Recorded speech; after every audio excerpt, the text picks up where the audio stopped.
Let's go over the ingredients. We'll use 100 grams of pasta of your choice, about 60 grams of scallops, 60 grams of shimeji mushroom, 15 grams of butter, 10 milliliters of men-tsuyu, which is the bottle you see that can be found in most Asian groceries, and a half a teaspoon of soy sauce. For the toppings, we'll just use daikon, shiso leaves, and an egg. Alright, now let's just first prep the toppings so we don't have to like fumble it later. We'll make what is called the onsen tamago, which is just egg cooked in a low temperature. Traditionally, you're supposed to cook it in a natural hot springs of Japan called onsen, hence the name. But we can't do that obviously, so bring a pot of water to boil, then turn off the heat, then put it onto a different surface, then gently place your egg into the pot. I'm putting a second one in for a different dish later.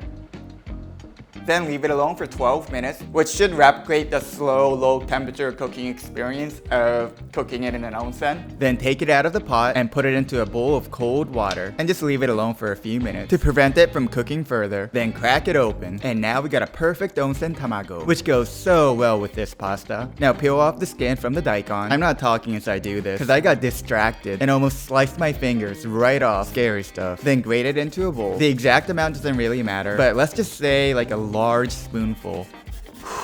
You know, this is such a tiring process. Ugh.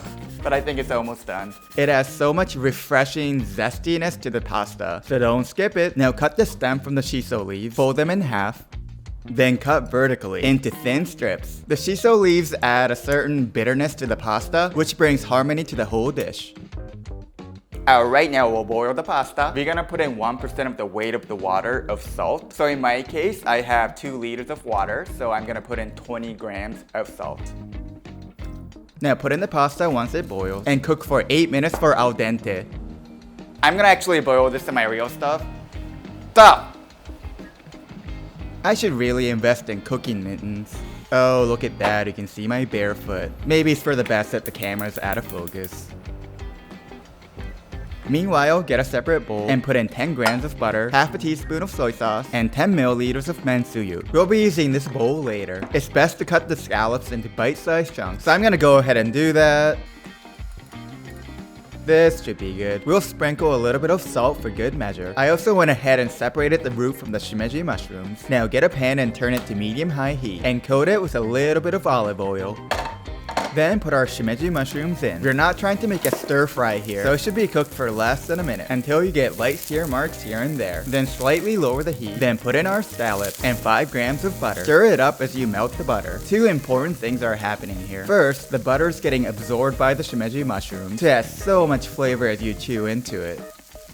And 2, the delicious juices from the scallops are seeping out. It's the white viscous liquid you see. This acts as a fundamental basis of our sauce. It's important to note that if you set the heat too high, the scallops will overcook and harden, making it less tasty, and more importantly, the juices will not flow out. It's looking good now, so pour in 45 milliliters of pasta water. This adds a lot of the starchy goodness to the sauce. However, at this point it's a little too watery, so bring it to a boil as you stir. The goal here is to leave about 1/3 of the liquid, which essentially becomes our sauce. It's ready when it looks kinda like this. Our pasta is ready, so shake off the moisture, bring it to our pan, my recording, then put it into the pan. Then mix our pasta with our sauce and ingredients. Just tango everything up. Good enough, so put it into our bowl from before. Again, mix everything up until the butter from the bowl is fully melted and intertwined with our pasta. I highly recommend using chopsticks while mixing, as using tongs might damage the pasta. Now put it into a bowl or plate of your choice, and place a spoonful of our grated daikon onto the middle. Then our chopped up shiso leaves in a circular pattern around our daikon, and top it off with our onsen tamago. Oops, it slipped off. Ugh, come on, stay there. I'll fix it off camera. And finished!